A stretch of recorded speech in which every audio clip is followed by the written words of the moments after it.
from that, the Ministry of Education has been challenged to fully enact the Competency Based Curriculum policy to ensure that learners get the full benefit of the education system. National Assembly's Committee on Education says the rollout of the CBC system continues to disenfranchise learners in public schools that are yet to receive the full monetary and infrastructural support from the government.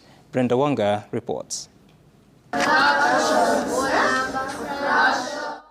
In just 1 year, the first cohort of the CBC pupils will be transitioning to senior school, marking the completion of the first phase of this curriculum.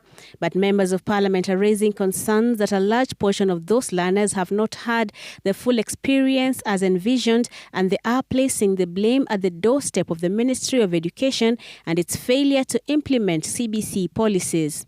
The resolution to ensure every single primary school in the Republic of Kenya must have junior secondary school is not being implemented by the ministry. It's a concern because this is something we passed as a National Assembly, and anything that is passed by the National Assembly is not just passed in vain. It is passed so that it can be implemented by the respective ministries or state departments. But that isn't the only policy that the ministry has failed to implement that MPs say has made learners walk long distances to access junior schools in areas where junior schools don't exist.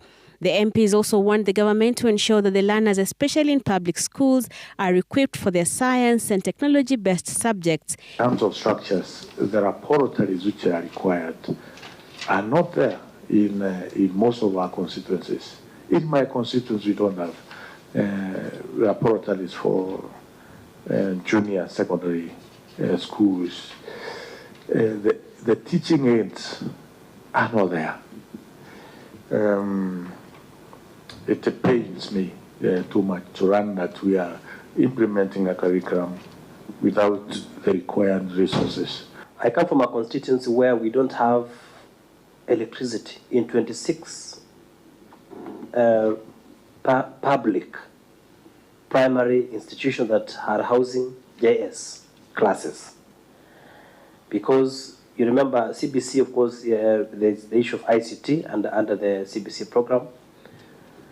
What are you doing as a ministry? Indeed, this lack of specific policies on the governance of schools under the competence-based curriculum also has a teaching fraternity stuck when it comes to staffing the schools.